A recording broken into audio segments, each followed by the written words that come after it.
Hello friends, चलिए आज की क्लास शुरू करते हैं। आज का हमारा टॉपिक है भक्ति आंदोलन। लास्ट क्लास में हमने क्या सूफी आंदोलन देख लिया था।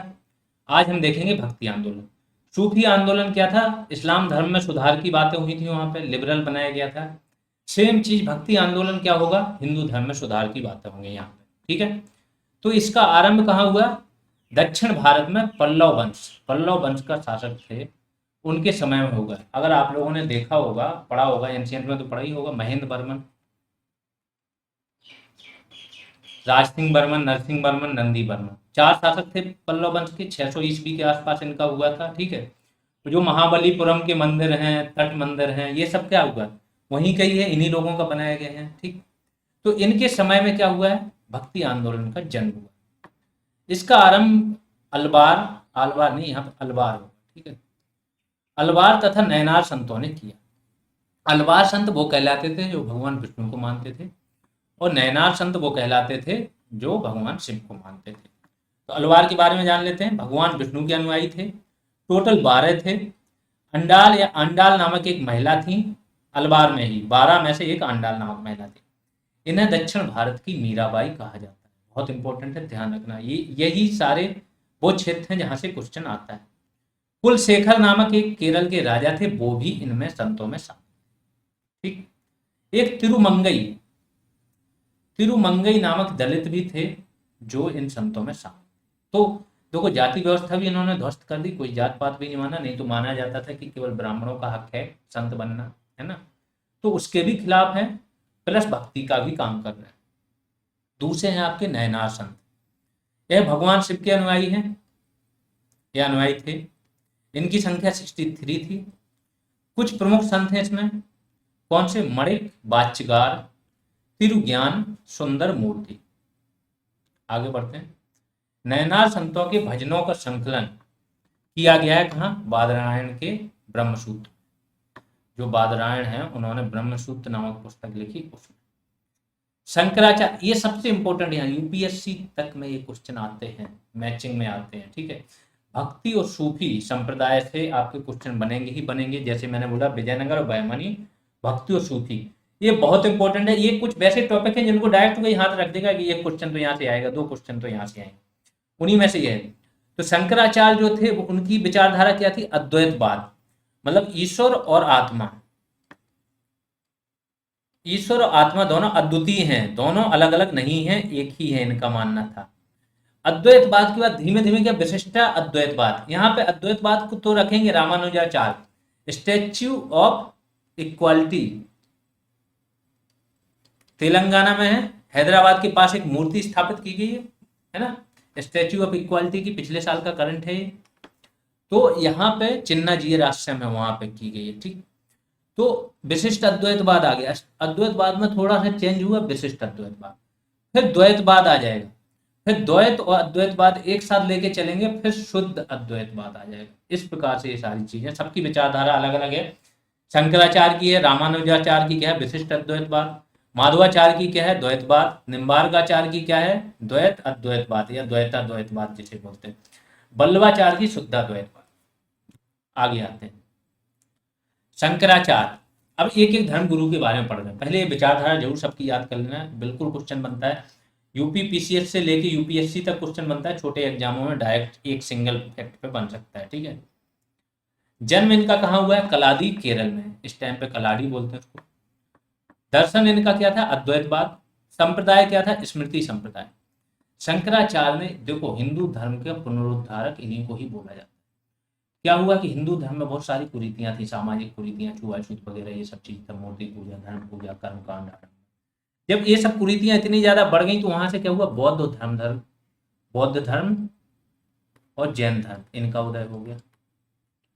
और भी आगे चल के इस्लाम का प्रचार प्रसार अच्छे खासे तौर पे होने लगा। तो यहाँ पे हिंदू धर्म के अंदर जो आपकी पहली जो चोट पड़ेगी इन कर्मकांडों पे, जो कुरीतियों हैं उन पे, तो सबसे पहली तो क्या पड़ेगी? जो उपनिषद है, वहां पे विचारधारा आएगी।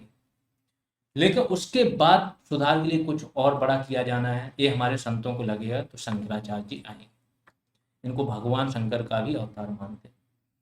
ये पूरे देश भर में 4 पीठों की स्थापना करेंगे। आज भी ये पीठें ही धर्म की मूल आधार हैं। सबसे पहली पीठ, ज्योतिष पीठ, कहाँ? बद्रीनाथ में। उत्तराखंड में है। शारदा पीठ द्वारका में है, गुजरात में। गोवर्धन पीठ पुरी में है, उड़ीसा में है। और इसके बाद आपकी श्रृंगेरी पीठ कहाँ है आपकी, मैसूर में, कर्नाटक। ये 4 पीठ है जिसमें श्रृंगेरी पीठ को माना जाता है ये मेन है, जगत गुरु यहीं पे निवास करते हैं। अब आ जाते हैं रामानुजाचार्य के बारे में। इनका जन्म कहाँ हुआ, श्री पेराम्बुदूर में। इनका दर्शन क्या था, विशिष्टाद्वैतवाद। मुख्यालय श्रीरंगम। संप्रदाय क्या था, श्री। चोल शासक थे कुलोत्तुंग द्वितीय। चोल शासक में देखा होगा, कुलोत्तुंग द्वितीय थे, भगवान विष्णु से नाराज रहता था। इसने मंदिर नष्ट करा के भगवान विष्णु की प्रतिमा को समुद्र में फेंकवा दिया, कुलोत्तुंग द्वितीय। क्योंकि यहाँ के पुजारी कौन थे, रामानुजाचार्य। इनको ये सही नहीं लगा तो रामानुजाचार्य ने इनको भी धमकी दी थी और इनको भी वो छोड़ के जाना पड़ा था स्थान। ये क्या करेंगे, बाद में जैसे ही मौका मिलेगा मूर्ति को पुनः तिरुपति बालाजी मंदिर में स्थापित करेंगे, जो भगवान वेंकटेश्वर की मूर्ति है वही, और तिरुपति बालाजी को अपना मुख्यालय बनाएंगे। इनकी पीठ, खुद की पीठ कहाँ है, गलता जी जयपुर में। गलता जी मंदिर बहुत फेमस मंदिर है। आगे आते माधवाचार्य, जिसके बारे में जितनी जरूरत है उतना ही पढ़ेंगे। संप्रदाय क्या था, ब्रह्म, और दर्शन क्या था, द्वैतवाद। फिर आएंगे निम्बार्काचार्य। संप्रदाय क्या था इनका, सनकादिक, और दर्शन था द्वैतवाद। सलेमाबाद अजमेर में इनकी पीठ है, ठीक है। फिर बल्लभाचार्य शुद्धाद्वैतवाद के प्रवर्तक थे। संप्रदाय इनका क्या था, रुद्र संप्रदाय था, और पुष्टि मार्ग के ये क्या थे, प्रवर्तक थे। कृष्णदेव राय के समकालीन थे। बल्लभाचार्य के पुत्र विट्ठलनाथ ने अष्टछाप मंडली की स्थापना की। इसमें सूरदास वगैरह और भी बहुत सारे कवि थे, 8 महान कवि थे। यह भगवान कृष्ण को बाल रूप में पूजते हैं, और इनकी पीठ कहाँ है, नाथद्वार। फिर रामानंद की बात कर लेते हैं। भक्ति आंदोलन को उत्तर भारत में लाने का श्रेय रामानंद को ही जाता है, ठीक है। ये जितने भी कबीरदास, रैदास, जितने भी थे, इनके शिष्य थे, धन्ना पीपा। प्रथम संत जिन्होंने हिंदी भाषा में उपदेश दिए, प्रथम ऐसे संत थे भक्ति मार्ग के जिन्होंने अपने उपदेश कहाँ, हिंदी में दिए। इनके प्रमुख 12 शिष्य थे, जो भी मुख्य शिष्य थे सबके बारे में जानेंगे। सबसे पहले कबीर जी बनारस के थे। जुलाहा ने इनका पालन पोषण किया था, जुलाहा दंपत्ति ने, तो जुलाहा मानते थे खुद को। निडर संत के रूप में प्रसिद्ध थे। हिंदू और मुसलमान दोनों इनके अनुयायी थे, ठीक है। लेकिन क्या करेंगे, धार्मिक आडंबरों, मूर्ति पूजा, अंधविश्वास, अवतारवाद, वर्ण व्यवस्था, जाति व्यवस्था, सामाजिक असमानता, इन सबका ये विरोध करेंगे। समतामूलक समाज मतलब जाति प्रथा ना हो, समानता हो, आर्थिक और सामाजिक दोनों, उसकी बात करेंगे। हिंदू मुस्लिम एकता, इन दोनों के समर्थक रहेंगे। ब्रह्म को निर्गुण, निर्विशेष और निराकार मानते, मतलब मूर्ति पूजा के विरोधी, कि ब्रह्म का कोई स्वरूप नहीं होता है, उनका कोई गुण अवगुण नहीं होता है, बस उनको तो बस आत्मा में रख के आप पूजिए। एक कहूं तो है नहीं, दो कहूं तो गारी है, जैसा तैसा रहे कहे कबीर विचार। ये इनका कहना कि अगर एक कहें तो भी नहीं है वो, दो कहें तो गारी होगी, ऐसे करके। पुस्तकें इनकी साखी, शबद, रमैनी, है ना, ऐसे करके बीजक नामक से इनका क्या संकलन हुआ। भाषा इनकी पूछी जाती है, सदुक्कड़ी थी, सदुक्कड़ी इनकी भाषा थी। सिकंदर लोदी ने क्या किया, मगहर में इनकी हत्या कर दी। कबीरदास जी के भी जो भजन है ना, वो इनके गुरु ग्रंथ साहिब में शामिल किए। रैदास के बारे में जान लेते हैं। संप्रदाय इनका क्या था, रायदासी। निर्गुण भक्ति के समर्थक थे और मीराबाई के गुरु थे, इतना ही जानना है इनके बारे में। तुलसीदास जी के बारे में जान लेते हैं। सगुण भक्ति मतलब भगवान राम की, तुलसीदास जी ने रामचरितमानस लिखी, तो भगवान राम को रूप के उसमें मूर्ति के रूप में पूजा की जाती है, तो वो सगुण होती है। उनका एक आकार अपने मन में या स्मृति में बनाना, सगुण हो गया। पुस्तक कौन सी, रामचरितमानस। भाषा अवधी में लिखा है इन्होंने। इसके बाद कविता, और इनकी पुस्तकें कौन सी, कवितावली, दोहावली, गीतावली, हनुमान वाहक, विनय पत्रिका, ये सब इनकी कविताएं हैं, मतलब जो पुस्तकें लिखी हैं। सूरदास, इनकी पुस्तक कौन सी है, सूर सागर, साहित्य लहरी, भ्रमर गीत, ये सूरदास जी की सारी पुस्तकें।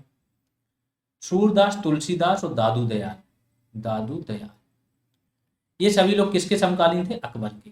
ये इंपॉर्टेंट क्वेश्चन आता है। फिर चैतन्य महाप्रभु, बंगाल में थे, गौरांग इनको बोला जाता था, भगवान विष्णु के अवतार माना जाता है। जन्म कहाँ हुआ? नदिया, बंगाल। वास्तविक नाम क्या था? विश्वम्बर। इन्हें निमाई भी कहा जाता है। संप्रदाय क्या था? गौड़ी। जो मंदिर होते हैं उनमें भजन कीर्तन होता है, तो संकीर्तन प्रथा इन्होंने ही शुरू की। शंकरदेव आसाम के थे। इन्होंने एक शरण संप्रदाय को चलाया, शरण संबत चलाया। इन्हें आसाम का चैतन्य महाप्रभु कहा। आगे आ जाते हैं महाराष्ट्र धर्म। महाराष्ट्र, देखो महाराष्ट्र में हिंदू धर्म के अंदर ही कुछ संप्रदायों का उदय हुआ, ठीक है, तो उनको महाराष्ट्र धर्म बोला जाता है। एक धर्म है पंढरपुर। पंढरपुर अगर देखो ना आप, पंढरपुर से कुछ समय पहले कोई इंडियन आइडल हुआ था शायद, उसमें एक बालक आए थे, 17-18 साल के होंगे, वहीं से थे, वहां से गाते थे, एकदम भक्ति वाला गाते थे, फिर यहाँ आके वो शामिल हुए थे, तब उसके बारे में पता चला था कि हाँ ऐसा भी है। तो ये विठोबा, विट्ठल विष्णु की पूजा करते हैं जो पंढरपुर में थे, ठीक है। महाराष्ट्र धर्म में क्या है? एक बरकरी है, एक धरकरी।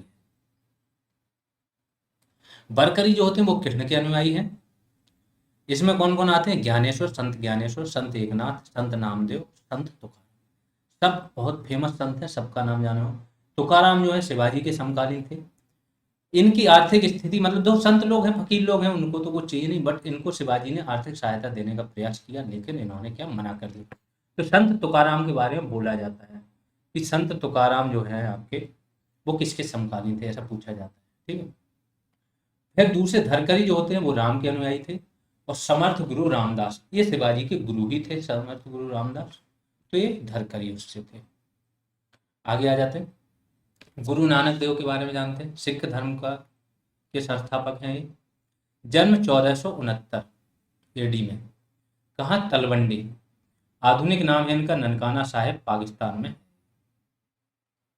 जो करतारपुर कॉरिडोर है आपका, वहां पे उन्होंने आखिरी समय बिताया था, और करतारपुर कॉरिडोर ऐसे बनाया गया कि वहां से लेके और फिर आप ननकाना साहिब तक जा सकते हो, ठीक है। जन्म से खत्री थे, खत्री मतलब हिंदू खत्री थे, ठीक है।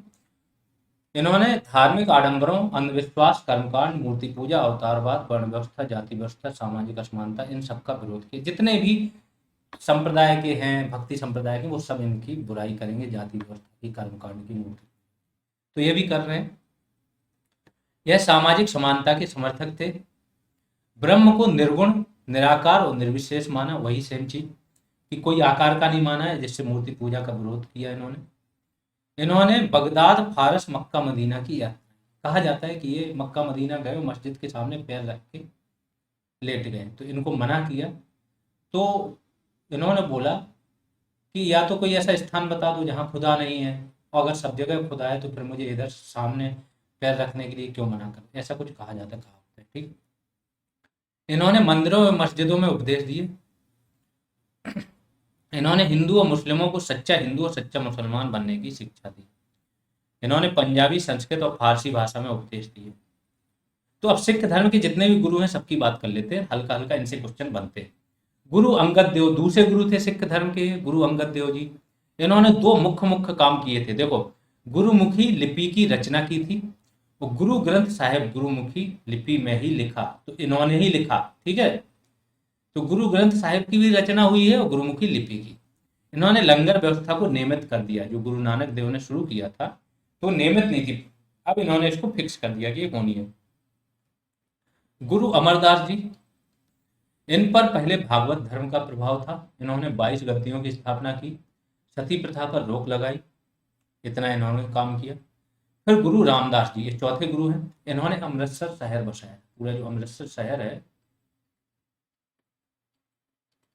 वो इन्होंने बसाया। फिर पांचवें गुरु आएंगे गुरु अर्जुन देव, वो क्या करेंगे? अमृत सरोवर जो आपका गोल्डन टेम्पल है, हरमंदिर साहब, उनको बनाएंगे। इन्होंने गुरु ग्रंथ साहिब, अब इन्होंने इसका संकलन करवा दिया, पूरा जो गुरु ग्रंथ साहिब गुरुमुखी लिपि में लिखा गया था, तो वो क्या अलग अलग तरीके लिखा गया, तो इन्होंने पूरा संकलन करवाया। तो यहाँ पे पूर्ण कब हुआ? गुरु ग्रंथ साहिब यहाँ पे। इन्होंने हरमंदिर साहिब का निर्माण करवाया, शान शौकत से रहना आरंभ किया, सिखों से नियमित कर लेना भी इन्होंने ही आरंभ किया, ठीक है, गुरु अर्जुन देव ने। आगे आते और इनको फांसी की सजा दे देता है जहांगीर। ठीक है, गुरु हरगोबिंद, इन्होंने मीरी पीरी परंपरा आरंभ की।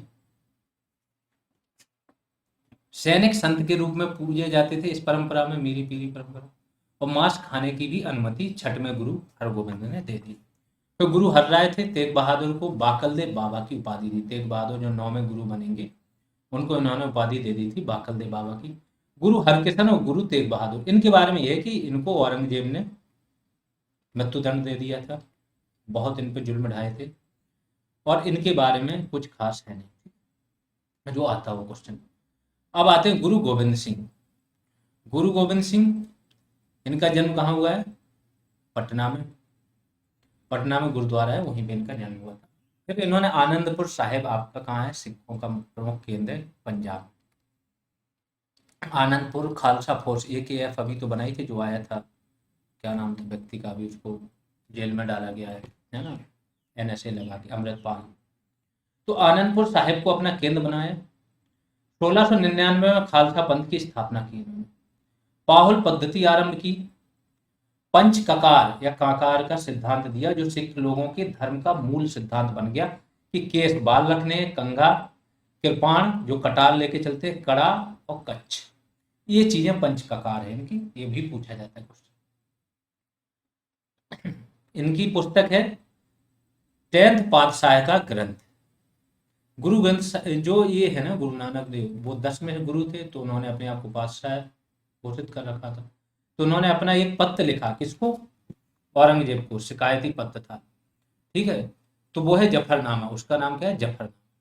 यह एक शिकायती पत्र था जो औरंगजेब को लिखा गया था, भाषा इसकी फारसी। फिर आते हैं गुरु गोविंद सिंह ने गुरु ग्रंथ साहिब को शाश्वत गुरु। अब इन्होंने, इनके बाद इन्होंने क्या बोला? जो 10वें गुरु थे, अब बोला कि जो शाश्वत गुरु है, हमेशा रहने वाले गुरु हैं, वो केवल गुरु ग्रंथ साहिब हैं। इसके बाद अब गुरु नहीं बनेंगे। तब से फिर अगले गुरु की परंपरा बंद हो गई, अब केवल सेनापति बनते। सिख सेना ने चमकौर के युद्ध में विशाल मुगल सेना को पराजित कर दिया था इनके समय में। नांदेड़ जो महाराष्ट्र है, वहां पे इनकी हत्या कर दी गई थी गुरु गोविंद सिंह की। अब आते हैं भक्ति आंदोलन का योगदान। भक्ति आंदोलन का योगदान क्या क्या है? बड़ा ही है, ये मेंस के लिए मेनली, बस हल्का सा समझ लो कि क्या क्या देश में योगदान रहा।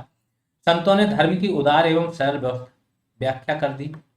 ब्राह्मणों की मध्यस्थता को अस्वीकार कर दी, मतलब जैसे पूजा करानी है तो ब्राह्मण चाहिए, तो इन्होंने बोल दिया नहीं, आप डायरेक्ट जाके भक्ति कर सकते हो, पूजा कर सकते हो, किसी की जरूरत नहीं, मध्यस्थ की जरूरत नहीं है।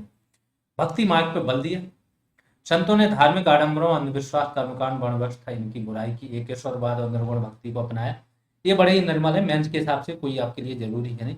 कई संतों ने मूर्ति पूजा एवं अवतारवाद का विरोध किया, सामाजिक समानता का समर्थन किया और समानता का विरोध किया। हिंदू मुस्लिम एकता पर बल दिया। गुरु शिष्य परंपरा को फिर से पुनर्जीवित किया और संगीत पर बल दिया। तो यहाँ पे आपका ये टॉपिक ऑलमोस्ट खत्म हो गया है। जिन लोगों ने सब्सक्राइब नहीं किया वो सब्सक्राइब कर लें, शेयर भी करते रहे, नैतिक जिम्मेदारियां भी थोड़ी निभाएं आप लोग। यहाँ पर आपकी आज की क्लास समाप्त होती है। ये हमारे 2 बैचेज चल रहे हैं, एक चल रहा है BPO का पेड बैच और दूसरा चल रहा है जूनियर असिस्टेंट का पेड बैच। इसमें आपको BPO के पेड बैच में क्या मिल जाएगा? पंचायती राज पर सारी वीडियो क्लासेज मिल जाएंगी और उनकी PDF आपको सिंगल PDF में मिल जाएगी 346 पेजेज की। सिंगल PDF आपको कंप्यूटर की मिल जाएगी 280 पेजेज की। टॉपिक वाइज MCQs टेस्ट मिल जाएंगे, बहुत इंपॉर्टेंट है। सोचो कि ये सारा जितना भी आपका कंटेंट है, इसको हमने थ्योरी फॉर्म में कवर करा दिया, फिर वो सारा कंटेंट आपका किस में आ गया? MCQs फॉर्मेट में, प्लस और भी MCQs आ गए जो मार्केट में कहीं पर भी थे, वो यहाँ पर आपको मिल जाएंगे। टोटल हमने 12 टॉपिक्स में पूरा पंचायती राज डिवाइड किया था। हर टॉपिक पर एक टेस्ट है और हर टेस्ट में आपके 150 से 200 क्वेश्चन हैं। तो ये आपका कहीं से फिर बाहर रहता ही नहीं है कोई क्वेश्चन। यहाँ से आपका 2 तरीके से कवर हो जाएगा, एक थ्योरी क्लास है और दूसरा topic wise MCQs test. 12 test तो ये है, प्लस 15 टेस्ट फेज 1 में हुए थे, उसमें भी सब में किसी में 100 क्वेश्चन है मिनिमम, किसी में 150। तो टोटल 27 टेस्ट आपको पंचायती राज पर मिल जाएंगे। इसके बाद कंप्यूटर पर भी आपको टॉपिक वाइज MCQ टेस्ट मिल जाएंगे 12, हर टॉपिक पर एक। वैल्यू एडिशन क्लासेज मिल जाएंगी, इनकी PDF मिल जाएंगी। ठीक है, वैल्यू एडिशन पे हमने क्या किया? पंचायती राज पर वैल्यू एडिशन मीन्स वो कंटेंट जो क्लासेज और टॉपिक वाइज MCQ से बाहर का था, किसी भी बुक में था, तो पंचायती राज पर भी है वो आपका। इसके बाद स्कीम्स पर भी है, सेंट्रल गवर्नमेंट की पे स्कीम्स पर है, प्लस यूपी गवर्नमेंट की स्कीम्स पर है। वो सारी चीज़ें मिल जाएंगी आपको। यूपी स्पेशल वीडियो क्लासेज और पीडीएफ मिल जाएंगी। टास्क करने का आपको मौका मिलता है। टास्क करते हो तो एक तो आप खुद परफॉर्म करते हो, आपकी एक आदत डेवलप होती है, प्लस उससे आपको मौका मिलता है सुपर ग्रुप में जाने का। इसके बाद रेगुलर ग्रुप कॉल होती रहती है, तो आपके जो भी डाउट्स होते हैं, क्वेरीज होती है, स्ट्रेटजी होती है, वो आपको मिलती रहती है। ठीक है। फीस 299 है। पेटीएम, फ़ोनपे, गूगल पे कुछ भी कर सकते हो, इस नंबर पर करना है। नेम ये चेक कर लेना। इसके बाद टेलीग्राम या व्हाट्सएप में से किसी एक पर आपको भेज देना है, थोड़ा वेट कर लेना है, आप जोड़ दिए जाओगे पेड बैच में। अगर कोई क्वेरी है तो इस नंबर पर आप कॉन्टैक्ट कर सकते हो। सेम बैच हमारा जूनियर असिस्टेंट का भी चल रहा है। यहाँ पे भी आपको सारी पीडीएफ मिल जाएंगी, topic wise MCQ, revision program मिल जाएगा। इसके बाद टास्क मिल जाएंगे, value addition classes, full test और रेगुलर गाइडेंस। यहाँ पे भी सेम सारी चीज़ें हैं। बहुत अच्छा ये बैच चल रहा है। यूपी पीसीएस से ऊपर लेवल का आपको यहाँ पर कंटेंट कराया जा रहा है। ठीक है। बैच फीस 299 ही अब कर दी है सारे स्टूडेंटों की डिमांड पर। फ़ोनपे और पेटीएम कुछ भी इस पर भी कर सकते हो, सेम प्रोसेस है जो बीपीओ का था। इस नंबर पर पे करना है और ये नेम चेक कर लेना है, स्क्रीनशॉट यहाँ भेज देना। चलिए अभी के लिए इतना ही। आप लोग शेयर और सब्सक्राइब जरूर करते रहें। अभी के लिए इतना ही, धन्यवाद।